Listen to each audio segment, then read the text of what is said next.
This is Radio Free Asia from Washington, D.C. The following program is in Uyghur.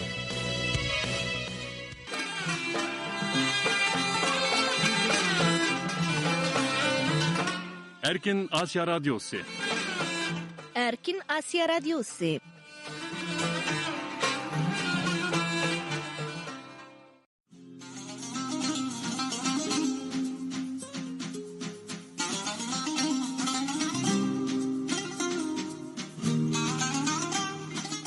Assalamu alaykum, hürmetli radio anlıqçılar. Anlayatqanыңlar Amerika paytaxtı Washingtondan tarqıtıyatqan Erkin Asya Radyosu'nun 24 fevral düşənbə günüdəki Uyğurca anlatışı. Bugünkü 1 saatlik Uyğurca anlatışının proqram riyasətçiligi üçün Şadiyə sizlər üçün xizmətdə.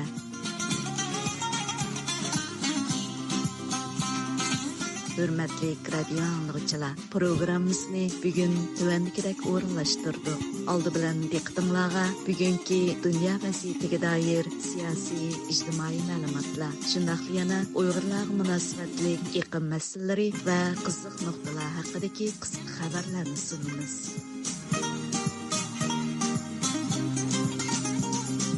Vaqa və mülayiz səhifəsində öz müxbirlərimiz, şundaqla ixtiyar müxbirlərimizin tayyorlashidagi təfsili xəbər və xəbər to'g'risida yurgizgan mülayizə analizlarini anlatamiz.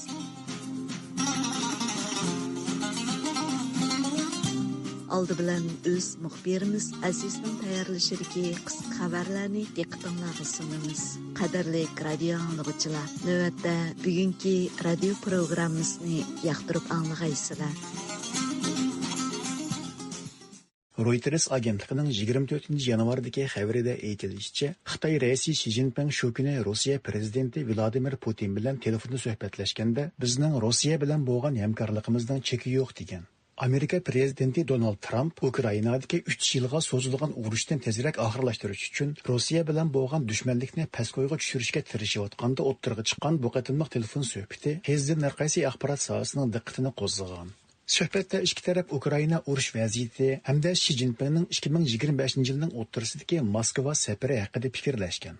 Shuningdek, Vladimir Putin o'zining Amerika prezidenti Donald Trump bilan bo'lgan telefon suhbatidagi ba'zi muzokaralarni Xi Jinping bilan o'rtoqlashgan. Xi Jinping bu jarayonda ikki taraf o'rtasidagi hamkorlik o'zgacha strategiyalik qimmatga ega. Biz jafodimi va halovatdimi o'xshashlar qadimiy do'st. Bu xil munosabatga uchinchi bir tarafning ta'sir ko'rsatishiga yo'l qo'yolmaymiz degan. 2022 yili fevralda Ukrainaga tajovuz qilish urushi boshlangandan buyon Xitoy Rossiyaning eng zo'r va eng yaramli ittifoqdoshi bo'lib kelgan hamda Ukraina urushidan eng cho'ng manfaat qozong'uvchi deb qarilib kelgan edi. CNNning bu vaqtdagi xabarida aytilishicha, Amerika hukumati Rossiya bilan bo'lgan munosabatni yumshatishga boshlagan hamon bu hol Xitoyni ansiratgan. Chunki Rossiya bilan Amerika o'rtasidagi munosabatning yumshishi mohiyatda Rossiyaning Xitoydan yiroqlashishidan darak beradigan bo'lg'achqa, bu hol Xitoyni bir zo'r ittifoqdoshidan ayrilib qolishga olib borishi mumkin deb qaralishga boshlagan. Amerika Tashqi ishlar ministri Marko Rubio 20 fevral kuni o'tkazilgan muxbirlarni kutib olish yig'inida Rossiya, O'rta Sharq va Xitoy bilan bo'lgan munosabatga doir ba'zi g'olliq masalalarga javob bergan. Amerika Tashqi ishlar ministrligining to'r betidagi yig'in xotirasida ko'rsatilishicha, muxbirlar eng zo'r qiziqish ichida so'ragan savollarning biri uning Xitoy haqidagi mavqesining qandaqligi bo'lgan. Marko Rubio buningga qarta qisqacha javob berib, navbatda ikkinchi o'rindagi iqtisodiy zo'r gavda bo'layotgan Xitoyning Rossiyaga o'xshashla dunyoviy zo'r kuchlardan sanaldiganligini, shuningdek zo'r kuch bilan harbiy taraqqiyotni olg'a surayotganligini eskartgan. U bu haqda aniq qilib, Xitoy bilan bo'lgan munosabatni saqlab qolishimiz zarur, ammo ular qilayotgan ishlarning hammasini qo'llab ketmaymiz.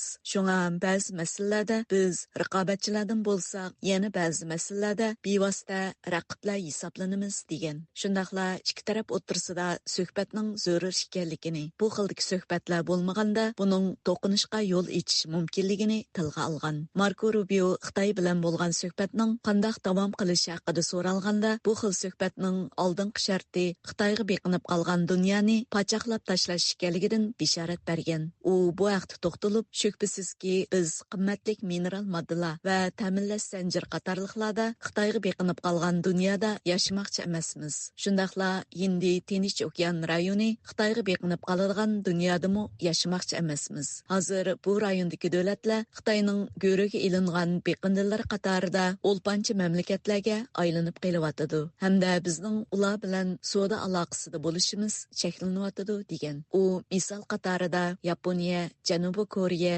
Filippin, Avstraliya qatorliqlarning hech qaysisi Xitoyga olpan topshiradigan qaram mamlakatlardan bo'lib qilishini xohlamaydiganligini, Tinch okean ellari bilan bo'lgan bu munosabatni kesib tashlashning Amerika uchun qizil siziq hisoblanadiganligini alayda eskartgan. Muxbirlar zo'r qiziqish ichida so'ragan savollarning biri Xitoy hukumati Tayvanga mudohala qilsa, Amerika hukumatining Tayvanni qo'g'damasligi haqida bo'lgan. U bu haqda kesiblar bizning Tayvanni qo'g'dash siyosatimiz hech qachon o'zgarmaydi. Biz Tayvanning hozirgi holatini zo'rlik bilan o'zgartish yo'lidagi har qanday urinishga qarshi turamiz degan. Tojismon virusi haqidagi savollarga u mush shaklda aniq javob berib, buning mas'uliyatini va javobgarligini jazman surishti qilish lozimligini aytgan.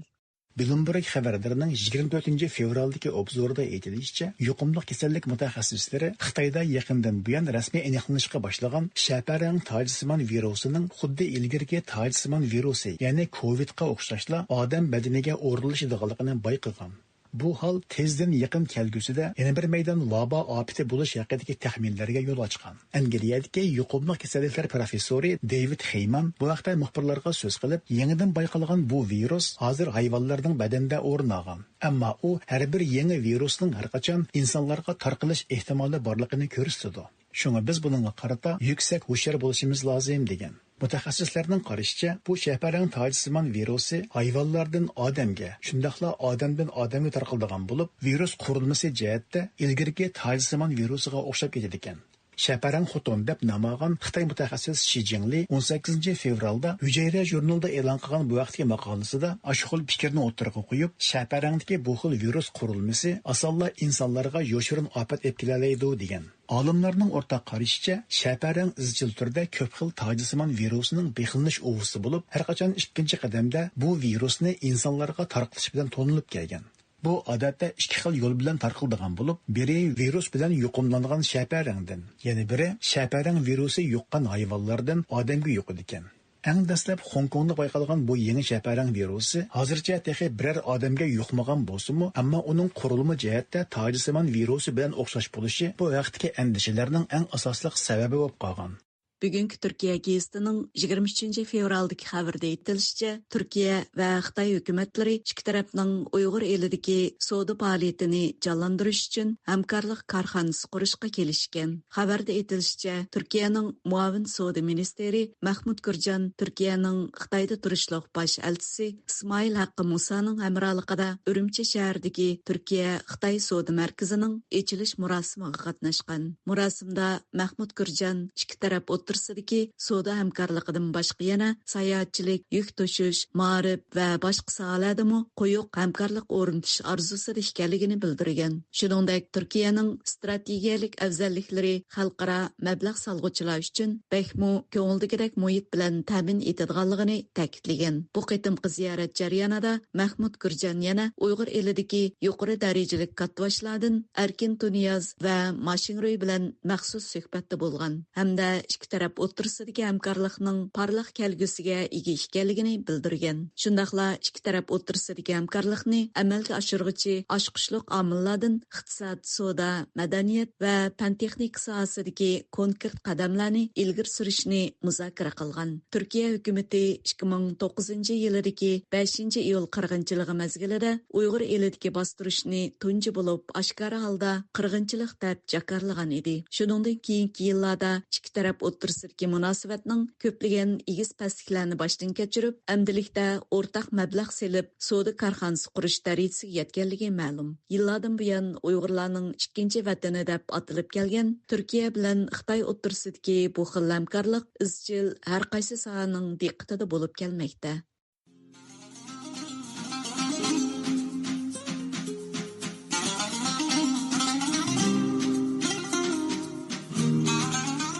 Hürmetli radio anlıqçılar, diqqətinizdə Amerika paytaxtı Washingtondan tarqıtıyatqan Erkin Asiya radiosunun 1 saatlik Uyğurcha anlatışı. Mən bugünkü proqram riyasətçisi Şadiye. Tövəndə vəqə və mulay səhifəsi boyunca anlatışımızı başlayırıq.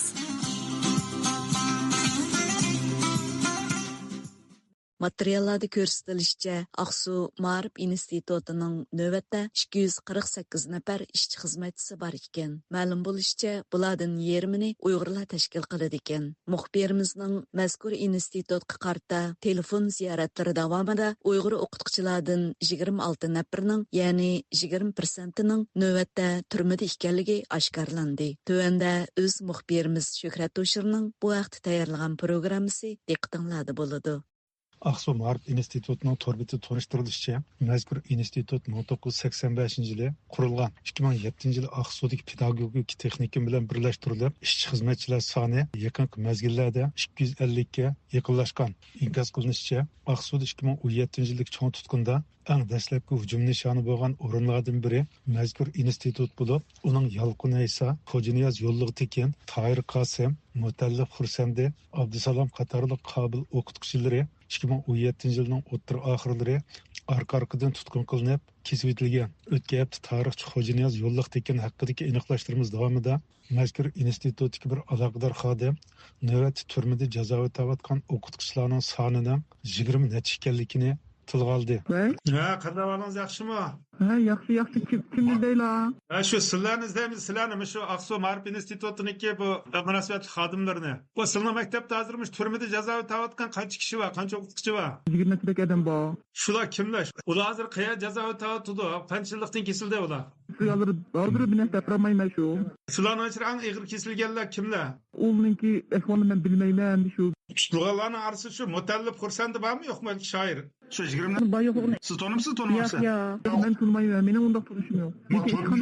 Boshqalarningki tunish boyliqligini men bilmayman, tanımamdı endi. Biz bu sanni va tutqunlarning kimliklarini oydinlashtirish uchun mazkur institut va Aqsudagi siyosiy qonun tarmoqlarining aloqador xodimlariga telefon qildik. Siz bu maktabniki bu saqchi punktiga kelgani qancha vaqt bo'ldi? Punktu şu piyagli 13 günden olmuş gelgen. Burun başka yer gittim. Muş maktabdan tutilib ketgan shu 20 necha o'qituvchiningki bu kimliklarini deb beramiz. Shuni kimda oldimiz? Sizlar saqchi punktidan deb beramizlar. Yo'q, bu endi har qanday ishda biz davlat kadri. Aha. Kadri bo'lgan ekan, maxfiyatni saqlamsak bo'lmaydi. Qalangan hamdan deb bergan tursak bu ishga usuldirdi. Baydu uchrambirda mazkur institutdagi ishchi xizmatchilar soni 248 nafar, o'quvchi soni 3000 atrofida deb ko'rsatilgan. Ammo buning millatlar tarkibi bayon qilinmagan. Navbat Kanadada yashayotgan yurti Aqsudan bo'lgan faoliyatchi To'yg'un Abduvalining aslishicha, mazkur maktabdagi Uyg'ur o'qituvchilar 2000-yillarning beshida 150 atrofida ekan. Bence rassan o. 2003-yıllarda şu mektepte 100'den artıkla 150'ye yakın Uygur kadrlar battı. Uygur okutuşlar battı. Özümüzde perez kılalaydık Allah'ım ama hocam yazdırdık. Yalqın zaten şunun içi de, şu durumu da hazır. Dolkun İsa sabık reisimizin aksisi. Yanı birine ait Dindar Abdusalam da bir öylem battı. Malum. 22-ligini mençe rast. Onun köp bolsa köpki az emas. Institutning bir navbatchi xodimi turmadagi o'qituvchilar sonining 20 ko'p ekanligini inkor qilmagan holda bu vaqtda maktabning siyosiy ishlar bo'limi bilan aloqa qilishimizni tavsiya qildi. Voy. Bu Aqsu Ma'rif institutimi? Ha, qanday ahvolingiz yaxshimi? Ha, yaxshi. Biz bu sizning maktabdagi o'qituvchilar haqida bir ma'lumot olmoqchi edik. Ha, ma'qulsizlar, mana bu yoqqa bir qarab. Hozirmish jazo o'tayotgan 20 o'qituvchi kimlar ular? Men uni tushunmayapman. Ularning orasida Mutallib Xursandi deb birisi bormi? Safqan sujud qildi. Tahir Qosimni bilamsiz? O'sha qismni tanımadim, yangi kelgandim. Maktabdan o'zini oshkorlashni xohlamagan biraylarning deyishicha, bu maktabdan 20 necha o'qituvchi 2017-yil ichida bir necha turkumda tutib etilgan. Ularning dilosi Aqsu viloyatlik davlat amonlik atriti tarafidan to'g'izilgan. Tutish va so'roq ishlariga maktabning siyosiy ishlar bo'limi va soqchixonasi hamkorlashgan. Maktab soqchixonasining bir xodimi o'zi hamkorlashgan dilodagi Mutallib Mahmud, Eli Qosim va Aziz qatorliq uch o'qituvchining kimligini oshkorildi. Dilosiga siz aralashganlardan kimlar bor? Uch o'qituvchilarning ichida. Turma kirib qolganlar. Balam. Sizning familiyalar nima? Mahmud Hayda, Maylavda şu işgallerine İz Ahmet mi? İz Ahmet. Qancha yaş bu İz Ahmet? İz Ahmet 47 yaşında. Bu xadim tutqun qilinganlarning maktabdagi Uyg'ur o'qituvchilarining oz deganda 10dan bir qismini tashkil qilganligini tilga oldi. Bu shunda bo'lgan chog'da bu hozirmi shu o'qituvchilardan bu son jiq turdi bu. Bu 10 kishiga birdan to'g'ri kelamdi, 20 kishiga birga to'g'ri kelamdi. Qanday to'g'ri keldi shu tutilish nisbati? Shu Uyg'ur o'qituvchilarning. Ya, shuni qo'l qilingan, tutib turilayotganlar bo'lib. Shunda bo'lganda har 10 o'qituvchidan birsi hozir turmada dengan. Shu institut bo'yicha. Aqsu vaziyatidan xabardor kishilardan birining deyishicha, mazkur maktabdagi adabiyot o'qituvchisi Abdusalom diniy ibodatlari sababli ko'p qatam so'roq qilingan va oxirida xizmatdan to'xtatilgan. Aqsu ma'rif shoyanda Abdusalom deb o'qituvchi vardı. Ayali yağlıq çigidigan özü şu Abdusalom her cuma günü uyda namoz o'qib degandek shundoq tikanmish. Şu maktabda shu sabab bilan davomli qiliq chaqirtilib ayolni ishdan to'xtatib uni qo'shib burun solayotgan. U 2017-yilga kelganda tutqun qilinib, kesib etilgan maktab soqchisining yana bir xodimi turmadagi o'qituvchilar orasida Abdusalom Izez va Abdurahmon Ro'zi ismli ikki o'qituvchining borligini oshkorildi. Saçxanımı bu maktabning? O'shaning. Qanday ahvolingiz yaxshimi? Yaxshi. Siz Abdurahmon Ro'zininki Dilosga siz aralashib ketgansiz, shundaqmi siz maslashib ketgansiz? O'qituvchi. Qag'allar kim o? Ya'ni siz shu aralashgansiz, ya'ni siz maslashgan. Mutalib Mahmud Abdusalom Aziz. Tutilganda tam bir kun tutilganmi ular? 3 kundan keyin Abdusalom Aziz degan ekan. Bu ikkisi 10 kun o'tgandan keyin Mutalib Mahmud degan ekan. O o'z hamkorlashgan Dilodagi bu tutqunlarning dastlabda Aqsu turmasiga opirilganligi, keyin Shayxanzidagi bir Bangtan turmasiga o'tkazilganligini tilga oldi. Hozir Mutalib Mahmudning qayerlikka qayerda tutib turilayotganligi yoki qaysi turmada ekanligidan xabaringiz bormi? Shayxanzid taklif deb oldik, lekin tanlikkanligini qamada. Buni Shayxanzid turmada ekan deb kimdan oldinglar? Qanday oldinglar? Shu shaharlik turmada shu. Bu xodim maktabda navbatda turmada jazo o'tayotgan o'qituvchilar sonining 26 ekanligini bayon qildi. Shunda olgan chog'da sizning aniqingizda shu maktab bo'yicha tutilgani qancha o'qituvchilardan? 26 Bu 26-chi ayollarning soni qancha? Ayollar yo'q bu yerda. Turma kirib qolgan. Da, ayollar yo'q. Shu Abdusalom Izning ayolini shu turmada qoldik-ku. Uning deyishicha, bu o'qituvchilar ustidan maxfiy sud ochilgan, sudga maktab rahbarlari va Diloga hamkorlashgan maktabdagi boshqa xodimlar qatnashtirilmagan. Sudga siz qatnasha oldingizmi, qatnashamadingizmi? Yo'q, qatnashamadim. Bu tekshirishga biz qatnashdik. Bu tutishga biz qatnashdik, mas'ulligimni qatnashayli deb talab qilmadingmi? Ish bo'lmaydi, o'quvchilarga oil taobatlariga javob berishimiz kerak-da. Yo'q, u bunu chek bor endi vaziyatni. Ama hükümet şundak kontrol konusunu bulmaydı. Bu bütün o mevzimizde endi bu hükümetin orta şahsiyetlerimizin onda tırsak olmamız yok. Hükümet şunu mecbur olup kaldı deysiz. Şunu qilishga tegishli deysiz. Şundak da. Ilgirki aniqlashtirimizda Xotan pedagogika institutining o'qituvchilaridan 50 nafarning tutqun qilinganligi va buning 15% tashkil qilganligi oshkorlangan edi. Yana shu chog'dagi aniqlashtirimizda Qashqa Uyg'ur nashriyotining xizmatchilaridan 70%ning tutqunda ekanligi oshkorlangan. Bu hafta egallagan yuqori uchurlarimizdan Aqsu Ma'rif institutining Uyg'ur o'qituvchilaridan oz deganda 20%ning turmada ekanligi ma'lum bo'lmoqda. Xitoy hukumatı yaqında Kona mahallalarni o'zgartirish nomida Uyg'ur elining shahar bozorlaridagi 258 Kona o'ltiraq rayonni o'zgartirganligini e'lon qilgan edi. Xitoyning bu qitimqi Kona mahallalarni o'zgartirish nomidagi keng ko'lamli chiqib tuzash plani dastlab Urumchi shahridan ish boshlaydigan bo'lib, 56 qurilish turini jazmlashtirgan. Holbuki Urumchidagi bu turlar asosliq Uyg'urlar bir qadar zich o'ltiraqlashgan ko'cha va mahallalar ekanligi ma'lum. Tövəndə öz muxbirimiz Gülçehraning bu vaqtda tayyorlagan ma'lumoti diqqatingizda bo'lsin. Xitoyning yaqında bu yil yana Kona mahallalarni o'zgartirish nomida Uyg'ur elining shahar bozorlaridagi 258 Kona o'ltiraq rayonda chiqib o'zgartirish qurilishi ilib borganligini e'lon qilishi diqqat qo'zg'ayotgan bir paytda 2 ayning 2 haftasi doiralar dastlabki qadamda Urumchida elib beriladigan 56 turalg'u va muhit asrash universal qurilish turlarining ish boshlash oldida ekanligini e'lon qildi. Xitoy nuqtaliq qurilish torining 13 fevraldagi uchuriga qaraganda Uyg'ur avtonom rayonining Urumchi shahrida bu yil ish boshlaydigan turalg'u va muhit asrash kasbidagi taxminan 56 tasdiqlangan tur va planlangan turlar e'lon qilingan. Bu universal chiq tuzlash qurilish turlari tizimligidan qaraydigan bo'lsak, bu xil qurilishlarning asosliq Urumchining Tangirtog' va Saybog' rayonidagi Uyg'urlar ko'proq o'ltiraqlashib kelgan Urumchidagi koni mahalla joylar hisoblanadigan Tangirtog' rayonidagi Baxt yo'li, Janubiy Qovuq, Universitet yo'li, G'alabiyat yo'li, Otbeygi maydoni hamda Ittifoq yo'lidagi koni uylar va mahalla ko'chalarni tuzlash qurilishlari, Saybog' rayonidagi janubiy va shimoliy do'stlik yo'llari, Saybog' rayonining Saybog' qatarlıq mahalladagi koni uy va mahallani chiqib tuzashni, shundaqla yana Urumchi shahar markazi yer osti kanallari qurilishi, suv va gaz turbi yutkash qurilishi qatarlıq keng doiradagi universal qurilishlarni o'z ichiga oladi ekan. Urumchidagi bu turlarda asosliq Uyg'urlar zich o'ltiraqlashgan Saybog' rayoni va Tangirtog' rayonidagi koni mahallaning nishonga ilinganligi diqqat qo'zg'aydi. Uchurda yana Urumchidagi bu koni mahalla ko'ch-ko'ylarda ish boshlash oldida turgan bu qurilish turlari orqali zamonaviy kayfiyat va zamonaviy uslubga ega zamonaviy shahar barpo qilinadi deyilgan.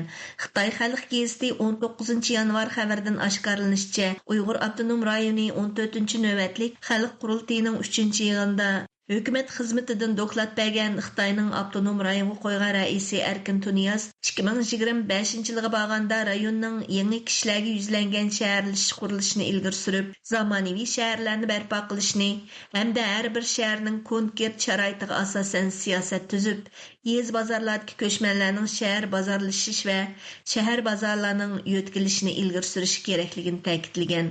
Xitoyning 2016 yildan keyingi kuchaytib elib borgan Urumchidagi Uyg'urlar zich o'ltiraq mahallani vayron qilish va Uyg'urlarni tarqoqlashtirish qurilishlari davomida Amerikadagi lager shoidi Zumrat Davudning turalg'u uyi va ijaraga berayotgan uy do'konlari cheqilib ko'p ziyon tatgan. U o'zining cho'ng bo'lgan Uyg'ur mahallasi Urumchining g'arbiy shimoliga joylashgan Kichik Diyopo yezisining tarqoqlashtirilish jarayoni haqida so'zlab berdi. Urumchi aeroportni Diyopo aeroport deydi. U ham shu Diyopo dedi. Shaharning sal sirtida bo'lgandan keyin uy arzon dedi. Shuning uchun bu har yurtdan kelgan ishlamchilar Şimdi asan tepildi deb bizning shu mahal taraflarda Uyg'urlar ikkinchi sanshxonza deb qo'ydi. Uyg'urlar bekchiq o'yjasi azam. Bizning mahalla %70%, 80% Uyg'ur batdi. Akşamları keşik bazar bo'ldi. Bir avvat mahallada. Bizning mahallada bir 10 mingdek Uyg'ur bor edi. 2016-yili Tashkent hotel ket degandan keyin bu mahallalarga quruqdilib ketdi-da. Hamma yurtdan kelgan qaytarib etdi. O'zinki yurtdan qaytgandan keyin o'z nopostiki o'rinda turmagan deb butun xalqning hammasini shu ya'ni bizning mahalladan kelganlarning hammasini onglasak hammasini tutib akib ketibdi. Yo'g'irg'imi? U nima sababdan vayron qilyapti u mahallani keyin? Bu bunda gapçı Uygurlar birinci, ikinci mescid var, belki çok mescid. Bu mescid bilen şu Uygurlar köp oturaklaşkan cani bu Uygurlarını tarqaqlaştırış siyaseti ameliyatı. Xitoy hukumatining Uyg'ur elining markaziy Urumchi shahrida buningdan ilgirmi to'xtamay elib berayotgan chiqib tuzash qurilishlarida Urumchidagi Uyg'urlar zich o'ltiraqlashgan bir qism mahalla va ko'chalardagi Uyg'ur aholilari majburiy ko'chirib tarqaqlashtirilib, hatto u mahallaning aslidagi Uyg'urcha yer joy ko'cha nomlarigacha Xitoycha qilib o'zgartirilgan edi.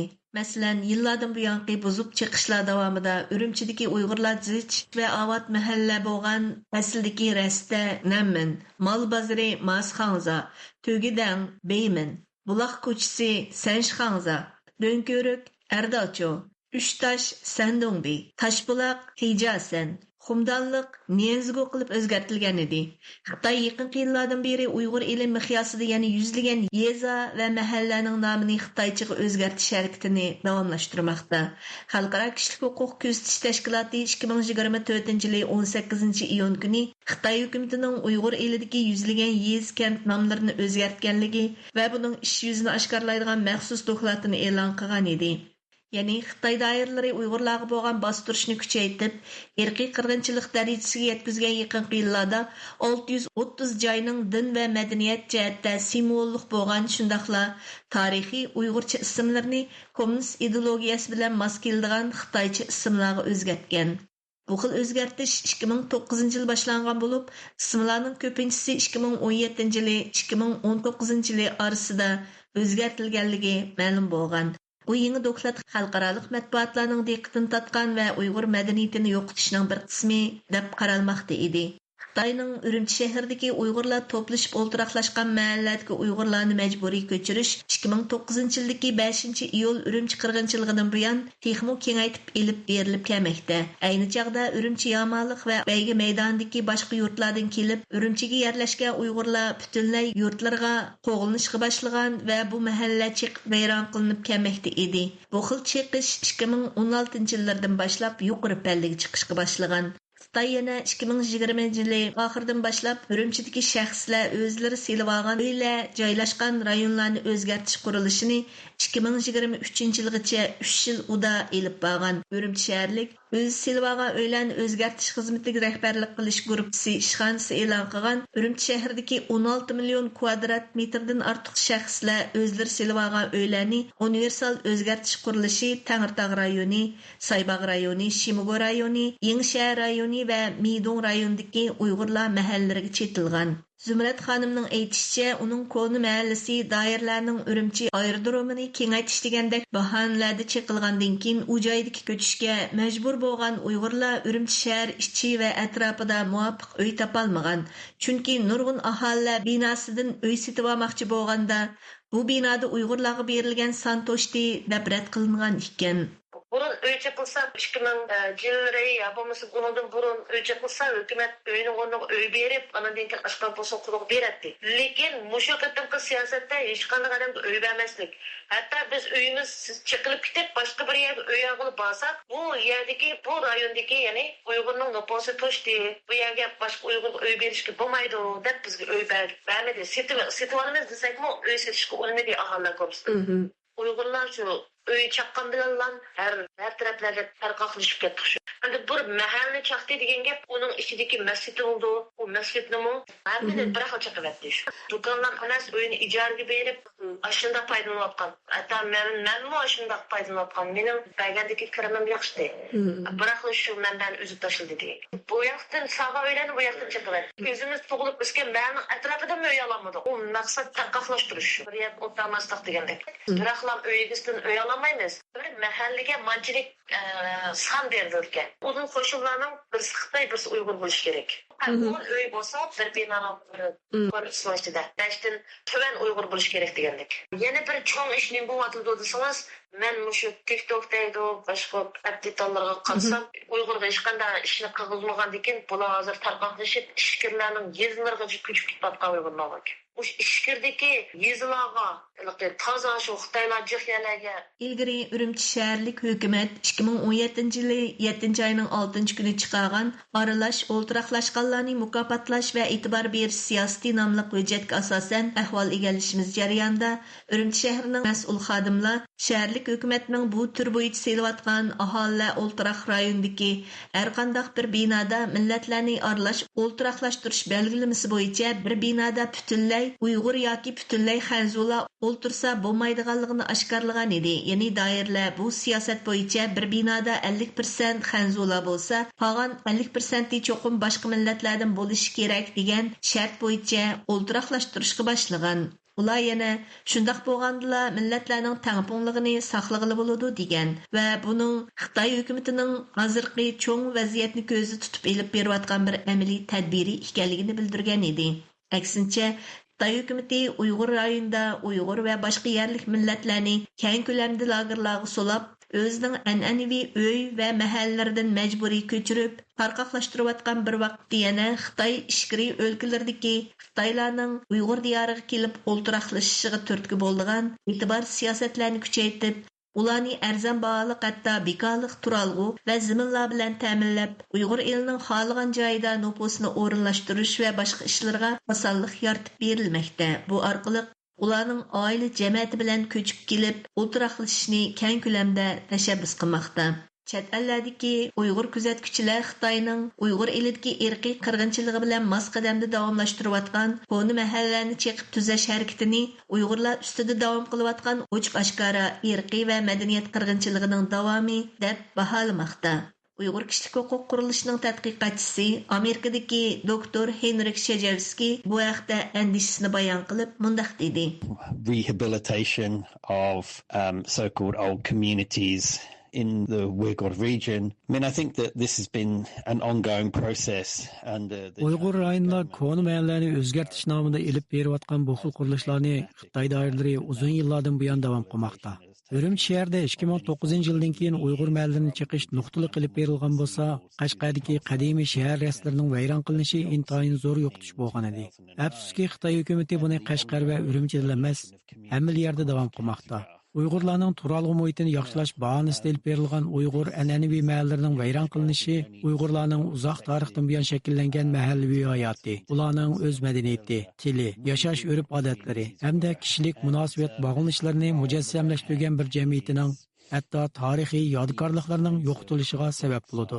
Biz vayron qilingan Uyg'ur mahallarining o'rniga hozir Xitoyning sun'iy holda Xitoycha uslubdagi qurilish, mahalla va yashash muhiti barpo qilayotganligini, Xitoy ko'chmanlarni manfaatlantirish bilan teng Uyg'urlarni bo'lsa bu xil Xitoycha shakldagi mahalla uylarda Xitoycha yashash, Xitoy madaniyatini qabul qilishga majburlayotganligini ko'ryapmiz. Ularning hammasi Xitoyning Uyg'urlarni assimilyatsiya qilib yo'qotish siyosatlarining davomidir. Not only do they destroy the social quality of life of Uyghurs, is also that it destroys cultural and historical heritage. Doirlar bu yil ichida, ya'ni 2025-yilda rayondagi shahar bozorlardagi kon o'ltiraq rayonlarni o'zgartirishni davomli zo'r kuch bilan yo'lga qo'ymoqchi bo'lib, shahar bozorlardagi 258 kon o'ltiraq rayonni o'zgartirdi. Bu qurilishning 76 mingdan ortiq aholini qoplaydiganligi ma'lum. Urumchidagi tasdiqlangan bu turdagi qurilishlar tizimligi bo'lsa, Xitoy hukumatining Uyg'ur elining har qaysi joylarida planliq va turli nomlarda elib berayotgan Uyg'ur mahallallarini hatto shahar bozorlari bo'yicha cheqib tuzash qurilishlari umumyuzlik boshlanish oldida ekanligidan bishorat bermoqda. Tayyorlikchi Gulchehra, diqqat berganingizga rahmat. Anlayotganыңыз Uyghur tilidagi erkin axborot munbiri, Erkin Asiya radiosi.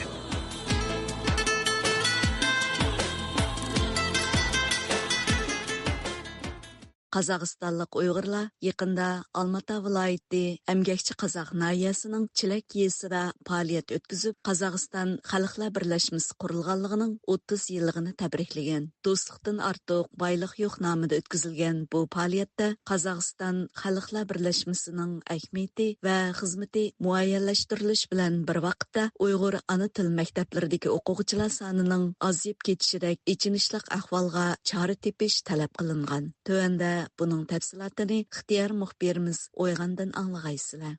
Xalqarada və içki cəhətdə oxşamagan ixtilaflar, şundaqla milli ziddiyətlər baş götürüyotgan bugünkü gündə Qozog'iston hökuməti öz təvəssüdəki xalqlarının hüquq cəhətdəki bərabərlikini, içki muqimlik və tinchlikni saqlashqa tirishmoqda.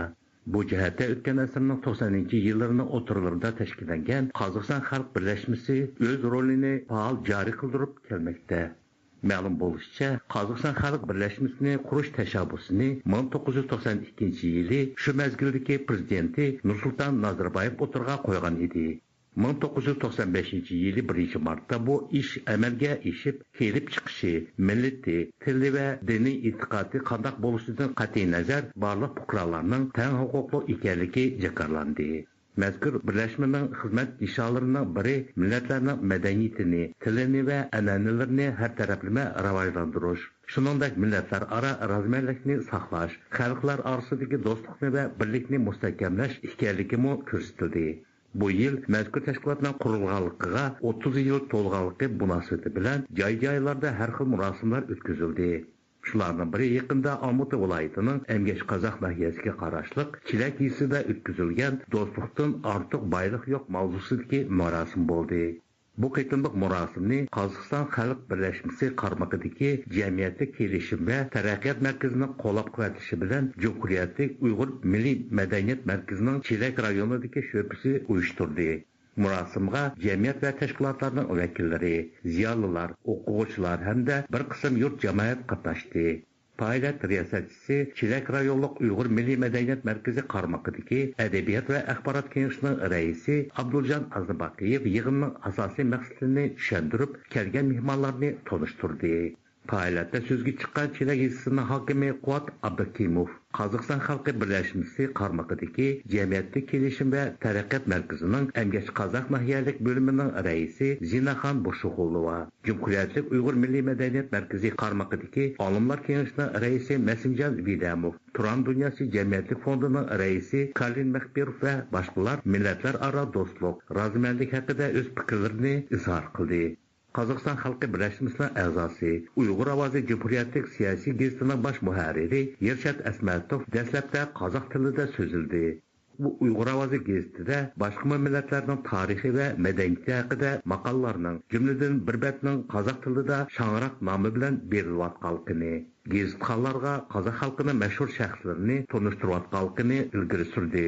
U mundaq dedi: mümkün meseleler bunun her kademesinde gücümüz birlikte olsa, bir el, bir tedbir, bir menfaat gözlerine alsa, her kadem biz alamayacağın tercih olmayacak. Benim şu Emgash Qozoq tersiyle bayramına zor tutup emek, bereket, bayraklarına her kadem şu birliğimizin sabah olayı, dostluğumuz mevcut.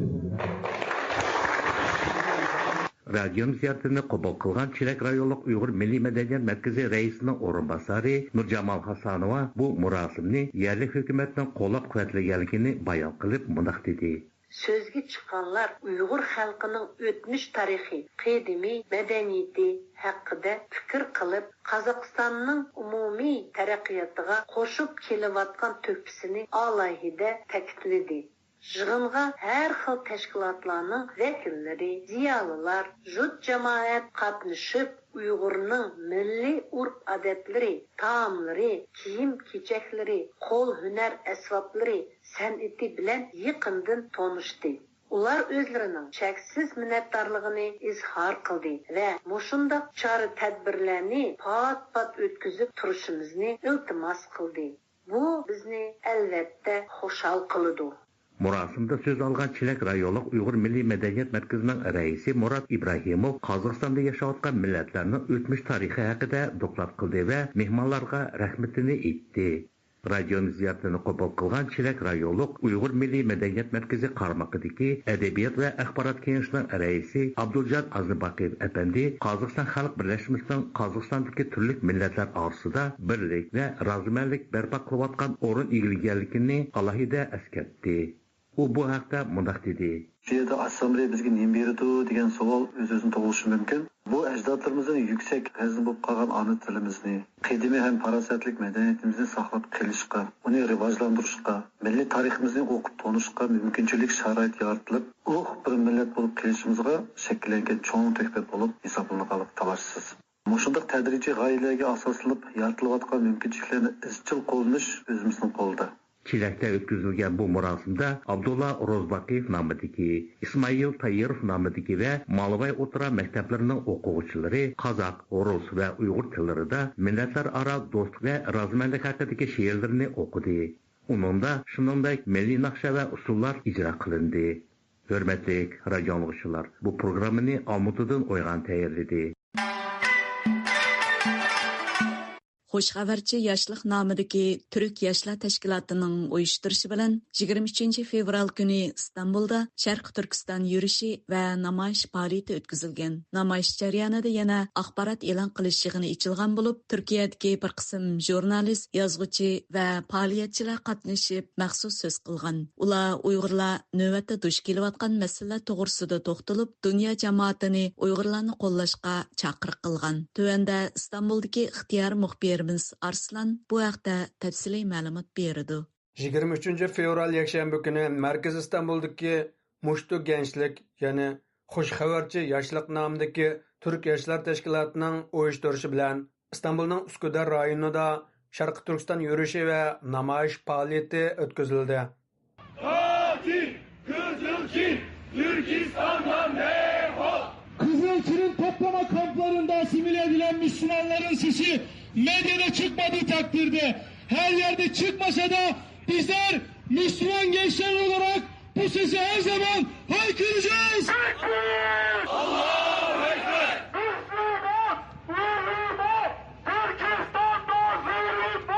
Müslüman, zulüm var! Türkistan'da zulüm var! Namoyishchilar qo'llarida Turkiya va Sharq Turkiston bayroqlarini ko'targan holda musulmonlar zulmga sukut qilmaydi, Qizil Xitoy Sharqiy Turkistondan chiqib ket degandek shiorlarni to'g'lab yurish qildi.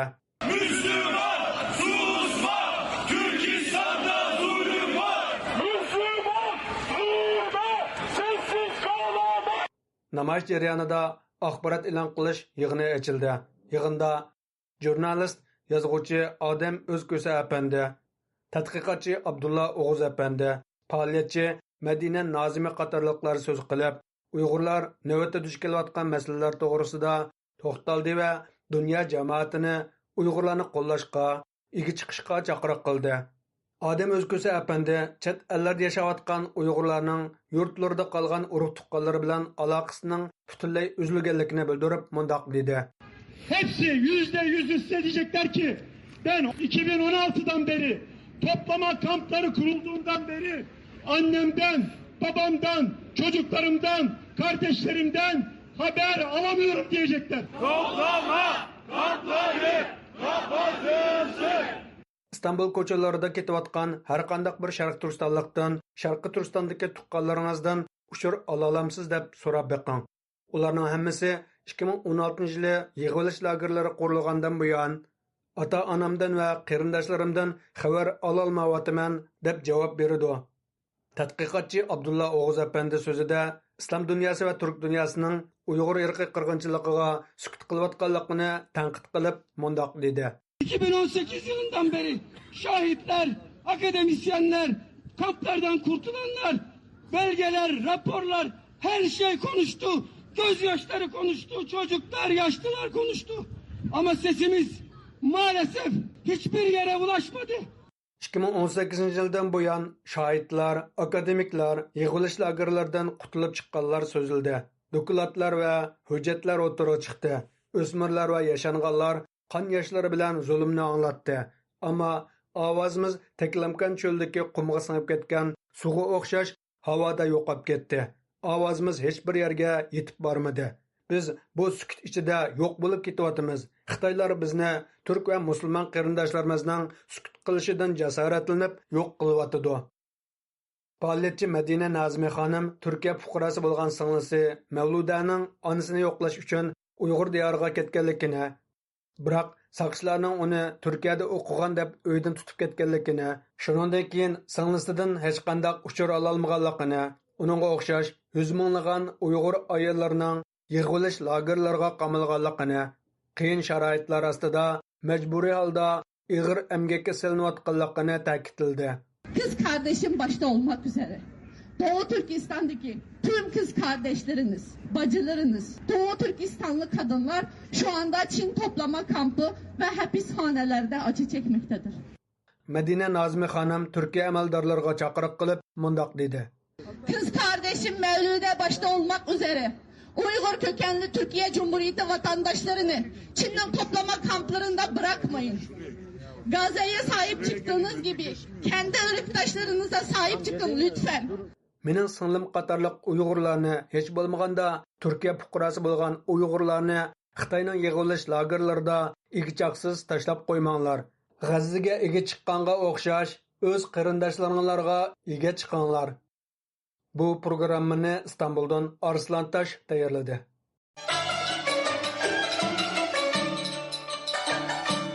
Yaqında Xitoy doiralari Misr poytaxti Qoirada Uyg'ur elining iqtisodiy va ijtimoiy taraqqiyotida qo'lga keltirgan natijalarini tashviq qiladigan Xinjiangning iqtisodiy va ijtimoiy taraqqiyot ahvolini tonishtirish yig'ini o'tkazgan. Yig'inda Xitoy o'zining Xinjiangliklarni boy qilganligi, bundaq boy bo'lishining sababining dal Xitoyning Uyg'urlarga qaratgan siyosatlarining natijasi ekanligini tashviq qilgan. Tövanda Radiomiz obzorchisi Asiya Uyg'ur Xitoy hukumatining bu tashviqotini tanqidlab yozgan obzori diqqatinglarda bo'lsin.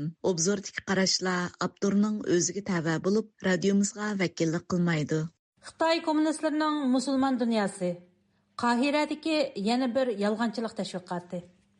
Xinhua to'rining xabaridan qaraganda 18 fevral Xitoy doiralari Misr poytaxti Qohirada Xinjiangning iqtisodiy va ijtimoiy taraqqiyot ahvolini tunishtirish yig'ini o'tkazgan. Mazkur yig'inda Xitoy Uyg'ur elining iqtisodiy va ijtimoiy taraqqiyotida qo'lga keltirgan natijalarini ko'z-ko'z qilib, Xinjiang xalqining turmush saviyasi izchil o'sayotganligini jar solgan. Xitoyning bu tashviqot yig'iniga Misr Xitoy do'stlik komitetining muavin raisi, Misrning Xitoyda turishliq sobiq bosh elchisi Ali Al-Hafni, Misr Kommunist partiyasi sekretari Adil va Misr Guruhlar partiyasining muavin raisi Faraj qatorliqlar qatnashgan va atalmış Uyg'ur shoirlar bilan fikr almashtirgan. Halbuki Uyg'ur elining iqtisodiy taraqqiyotini yaqindan kuzatadigan bo'lsak, Xitoyning iqtisodiy siyosatlarining Uyg'urlarni bayashat turmushga azaldan erishtirib baxmaganligini, aksicha ularning iqtisodiy ahvolini tarixdagi eng tuban ahvolga tushirib qo'yganligini ko'ramiz. Qahiradagi bu yig'inning tashviqot mazmunini mundaq bir qancha nuqtaga yig'inchoqlash mumkin. Birinchisi, xalqning ma'arif, madaniyat, yezigidagi va sanoatda tez suratda taraqqiy qilib, turmush saviyasining o'sganligini tashviq qilish. Ikkinchisi, Xitoyning Uyg'urlarga qaratgan siyosatlarining iqtisodni yuqori ko'tarishga ko'rsatgan ta'siri va erishgan natijalarini tashviq qilish. Uchinchisi, yerli xalqni yuqorida bayon qilinganlarning rost ekanligiga guvohlik bergizish uchun ularga bu haqdagi ta'sirotlarni so'z etkizish va naq maydondagilar bilan bevosita fikr almashtirg'izishdan iborat tashviqot usulini qo'llanish qatorliqlar. Amaliyotda Qahirada ochilgan bu yig'inning asli mohiyati Xitoyning yillardan buyon Xitoy ishchi va dunyoning har qaysi joylarida elib berayotgan Xinjiang yaxshi joy, Xinjiangga munosabatli masalalar haqidagi bayonot yig'inlaridek Uyg'urlarni qaralash va Xitoyni oqlashni maqsad qilgan siyosiy faoliyatlardan farqsiz bo'lgan bir yig'indir. Shundaq bo'lganligi sabab yig'inda Xitoy oldi bilan o'zining Xinjiangliklarni boy qilganligi. Bundaq boy bo'lishning sababining dal Xitoyning Uyg'urlarga qaratgan siyosatlarining natijasi ekanligini tashviq qilgan. Hatta deganlarning to'g'ri va shaksiz bo'lganligini isbotlash uchun atalmish Uyg'ur shahidlarni Qahiraga olib, yerlik muxbirlar bilan ko'rishtirish va fikrlashtirish. Shunaqla bu orqali o'zini oqlash maqsadiga yetmoqchi bo'lgan. Darvaqa Xitoy Qahiraga tashviqot uchun elib borgan atalmish Uyg'ur shahidlar Xinjiang Universiteti axborot va tashviqot institutining muavin professori Tursun Abay va Xinjianglik diniy arbob Umar Osman ismli kishilar bo'lib, Tursun Abay naq maydondagilarga "Men Xinjiangning taraqqiyoti va emgakchilarning haq-huquqini o'z ichiga olgan turli kishilik huquq sohalari erishgan natijalarga shahid bo'ldim. Yurtimizning taraqqiyoti meni o'z ichiga olgan har millat xalqining hayotini muvaffaqiyatga erishtirdi" degan so'zlarni qilgan. Lekin Uyg'ur eli va bu elning asli egalari bo'lgan Uyg'urlarning haqiqiy ahvoli, ya'ni milliondan ortiq Uyg'urning lager turmalarga tashlanishi, Uyg'ur tili va ma'rifining cheklanishi ham boshqa ahvollar haqida hech nima demagan. Xitoy garchi ishga o'rlashtirish va ishchilarning haq-huquqini kafolatga ega qilishda muhim tadbirlar e'linganligini davron solsa-mu, lekin reallikda Uyg'urlar yanada xizmat tepishda turli kamsitish va cheklamalarga duch kelayotganligi aniq. Chunki Xitoy 1982-yilda Xitoy tilini umumlashtirishni o'zining asosiy qonuniga kirgizgan edi. Xitoy tilining asosiy qonunga kirgizilishi ana tili Xitoy tili bo'lmagan xalqlarning o'z tilini qo'llanish, taraqqiy qildirish va saqlab qolishining muayyan cheklamalarga duch kelganligini bildiradi. 1994-yili Xitoy tili saviyasi imtihonining o'tirg'i chiqishi ana tili Xitoy tili bo'lmagan Uyg'ur qatorliq millatlarning Xitoy tili layoqatsiz bo'lgani uchun jamiyatdan siqib chiqarilishiga bahona bo'ldi. Demak, bundaq bir imtihonning tasdiqlanishi tabiiy holda Uyg'ur tili ma'rifida tarbiyalanib chiqqan necha avlod Uyg'urlarning jamiyatda kamsitilishi sababli xizmat tepishini tasdiqlashtirib, ularning keyingi hayotiga og'ir buzg'unchiliklarni olib keldi. Hukumat organlarida ma'muriylik xizmatlariga o'rinlashish, o'qituvchi yoki doktor bo'lish qatorliq muhim sohalarning hammasida Xitoy tili saviya imtihoni muhim o'tkal qilinib, Uyg'urlar chetga qaqildi. 2000-yil oktyabrda Xitoyning atalmish mamlakatli xalq qurultiyi davlat o'rtaq til yoziqi qonunini e'lon qildi. Bundaq bir qonunning e'lon qilinishi Uyg'urlarga nisbatan o'z ona tilining o'rnini Xitoy tilining oldiganligining rasmiy yo'sinda qonunlashtirilganligidan darak beradi. Uyg'ur avtonom rayoni demak Uyg'urlar o'z oldiga boshqaradigan rayon demaklik bo'lib, avtonom rayonning tili Uyg'ur tilini asos qilish kerak edi. Aksicha bo'lganda, yerli xalqning o'z ona tili bo'lmagan Xitoy tilida o'z tuproqlarini avtonomiya haqlari bilan idora qila olishidan so'z echish mumkin bo'lmaydi. Demak, bu yerda Xitoyning qasddan o'z tilini asosiy qonunga kirgizishi va uni boshqa avtonomiya haqlari bo'lgan millatlarga zo'rlab tig'ishi oldi bilan Xitoyning milliy territoriyalik avtonomiya qonuniga butunlay xilof. Mazkur qonunning 3-bob 21-moddasida avtonom rayondagi organlar o'z huquqini yurgizganda avtonom qonuniga, avtonomiya huquqiga ega millatning yerlikdagi avtonom huquqiy belgilamalariga asosan yerlikda o'rtaq ishlatadigan bir til yoki bir qancha tilni qo'llanish kerak. Bo'libmi avtonomiya huquqiga ega millatning tilini asos qilish kerak deyilgan. Halbuki Uyg'ur avtonom rayonida Xitoy tili bilmaydigan Uyg'urlarning qanchalik qobiliyatli bo'lishidan qat'iy nazar har qanday xizmat o'rniga kirishi mumkin emas.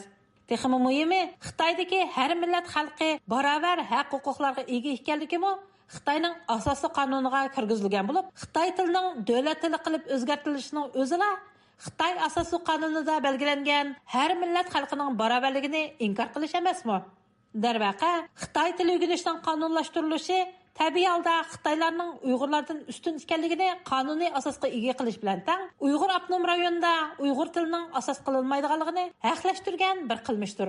Buningdan boshqa, garchi Xitoy har millat xalqi taraqqiyotning mevasidan barobar bahrlandi shuarni kuchab tashviq qilsa-mu, Uyg'ur elidagi iqtisod faqat Bintonni markaz qilgan Xitoylarning qo'lig'ila markazlashgan. Ya'ni Xitoy har yili e'lon qilib turadigan yillik fasllik va yarim yillik iqtisodga oid statistikalarda Uyg'urlarning iqtisodiy ahvolining Bintonnikidan g'oyat zo'r darajada tuvan turadiganligi Xitoy inkor qila olmaydigan bir reallikdir. Xitoy har doim Uyg'ur elining iqtisodiy taraqqiyoti haqida tashviq qilganda Uyg'urlarning madaniyat va diniy haqlarini nazardan saqit qilib kelgan. Amaliyotda bu sohalarda Xitoyning qattiq bostirishlari Uyg'urlarning milliy kimliklarini sustlashtirib qolmay, ularni an'anaviy iqtisodiy ortiqchaliklardan mahrum qo'ygan. Shunaqla ularning iqtisodiy taraqqiyot elib kelgan raqobatlarda kuchsiz va fursatsiz qoldirilib, taraqqiy qila olmasligini keltirib chiqargan. Ammo Xitoyning bu haqdagi safsatlarida Uyg'urlarning haqiqiy ahvoli Xitoyning siyosatidan naf elayotgan Binton boshchiligidagi Xinjiang xalqi atalg'usi ostiga yo'shirib qo'yilgan. Xulosa deganda, Uyg'urlarning nomratlashishi, diniy va madaniyat kimliklaridan mahrum qilinayotganligidagi realliklar Xitoyning Qohiradagi tashviqoti va Tursun Abayning Uyg'urlar haqidagi shohidlik so'zining butunlay yolg'onchilik ekanligini isbotlab turmoqda. Garchi Xitoy bir qism o'ydirma sanseferlar yoki guvohliklar bilan haqiqatni burmilashga tirishsa-mu, Uyg'urlarda kunsiri eg'irlashayotgan nomratlik va hayotlik krizisi Xitoyning Uyg'ur elida yo'l qo'yayotgan siyosatlarining haqiqiy mohiyatini oshkorlab turibdi. Demak, bir davlat yoki bir hokimiyat o'z qonunini yoki xalqaro qonunlarni dafsanda qilish, shunaqla yerli xalqlarning haq-huquqlarini tortib olish bilan qudrat topolmaydi. Boshqalarning hurmati va sevgisiga texmi erisholmaydi. Faqat insonlarning asosiy haqlari hurmat qilinadigan zamindala millatlar orasidagi barobarlikdan va taraqqiyotdan so'z echish ondan mumkin bo'ladi.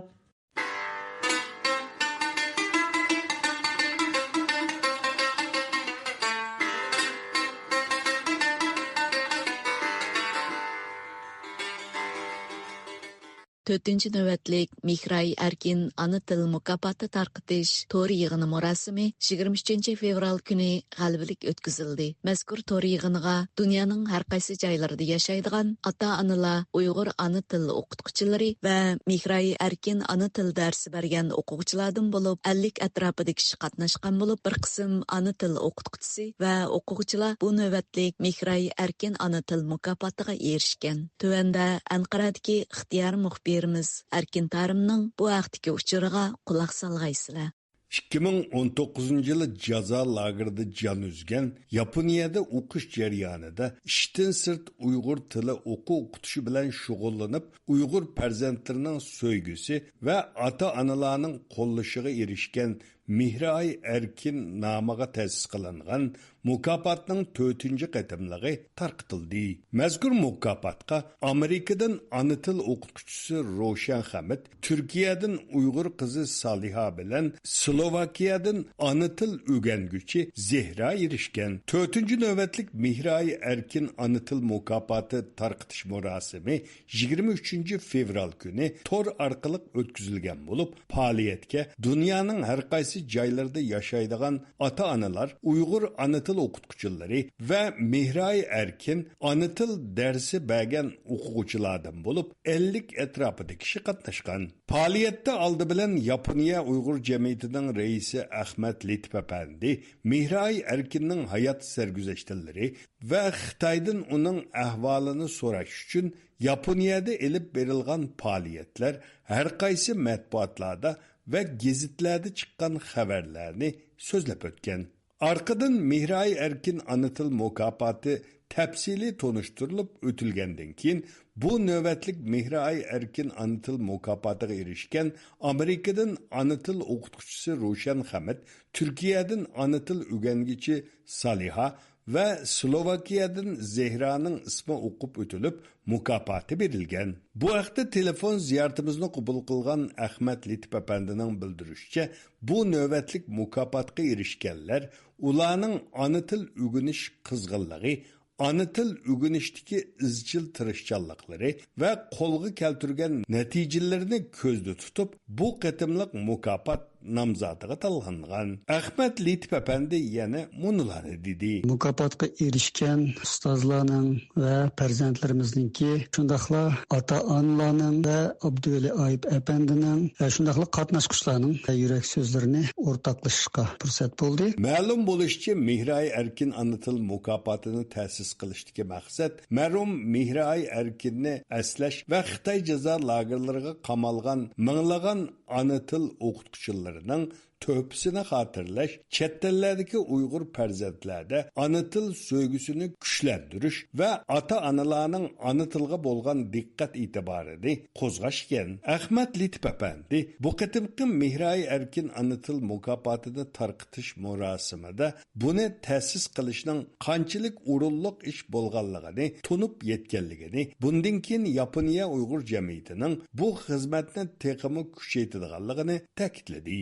4 qatimliq Mehrai Erkin ana til mukofotiga erishguchilarga Mehrai Erkinning resmi tushirilgan bir xotira iznigi, taqdirnoma va naqd pul mukofoti berilgan. Bu navbatlik Mehrai Erkin ana til mukofotiga erishgan hozir Amerikada turayotgan 2017 yildan tortib izchil holda ana til o'qituvchisi bo'lib ishlayotgan Roshan Hamid xonim mukofotni olgandan keyingi tuyg'ularini bayon qilib, bundaq ma'nilik bir mukofotga erishganligidan nihoyat xursand bo'lganligini ta'kidladi. Bu bak ahmetlikan deb o'yladim, chunki biz bu orqali Mehrai Erkinni yod etish bilan birga Xitoy jazo lagerlari qamalgan minglagan ana til o'qituvchilarining to'kpisini xotirlaymiz. Hamda bu muhojiratdagi Uyg'ur farzandlarda ana til sevgisini kuchlantirish, ota-onalarning ana tiliga bo'lgan diqqat e'tiborini qo'zg'ash ham bizning ana til ma'rifini texim bir qizg'in kayfiyat olib berishimiz uchun ahmetga ega. Ana til o'rganish mukofotiga erishgan hozir Istanbulda turayotgan Salihaning onasi qizi mukofotni olgandan keyingi ta'sirotini bayon qilib, chet eldagi Uyg'urlarning farzandlariga Uyg'ur tilini qanday o'rgatish kerakligini so'zlab berdi. Ajburlardan balalarımga deyman, bu ailening ichi bizga bir kichik vatan balalarım. Mush vatanimizda biz o'zimizning ana tilini yashaymiz deyman. Shu an katta boshqa tilda gap qilish yo'q. Ham kechda bir kitob o'qish vaqtimiz bor. Har qancha kashf kelsam, bugun ana tilda cho'qinmayan o'qiymiz deyman. Bir o'qiydigan bir saytimiz bor, kitob o'qiymiz. Telefon ziyoratimizni qabul qilgan Uyg'ur tilini qo'g'dash va rivojlantirish uchun kurash qilayotgan tilchi va siyosiy faoliyatchi Abduvali Ayub apandi bu mukofot tarqitishning ahamiyatining zo'r ekanligini ta'kidlab o'tdi. Roshan xonimning mukofotga erishishi bu ana til o'qituvchilarga bo'lgan nihoyat e'tirof bo'ldi. Ikkinchisi ularni qo'llash bo'ldi. Uchinchisi rag'batlantirish bo'ldi. To'rtinchisi boshqalarga ulgu qilib tiklab Uyg'urlarningki vafodor bir millat ekanligini, vafo qilganga vafo bilan javob qaytaradiganligini, bolalarini tarbiyalagan, ona til o'rgatgan, ona madaniyatni o'rgatgan kishilarga hurmat, ehtirom bilan muomala qiladiganligini tushunib olamiz. Bu Uyg'ur jamoatiga bir madad, Uyg'ur ona til o'qituvchilariga bir madad, ona til o'rgatgan o'quvchilarga bir madad. Xabarlarga asoslanganda, Yaponiyada o'simlik biotexnika kasbi bo'yicha magistrlikni bitirgan Mehrai Erkin xonim 2019 yılı 8 ayda izdireksiz yo'q bo'lib ketgan dadasini izlash uchun Qashqarga ketgan. Bir yil o'tgandan keyin uning tuyuqsiz o'lib ketganlik xabari tarqalgan edi. Erkin Asiya radiosi aniqlash ilib berib, Mihray Erkinning Qashqar Yanbuloq qamoqxonasida hayotidan ayrilganligini dalillagan edi. Bu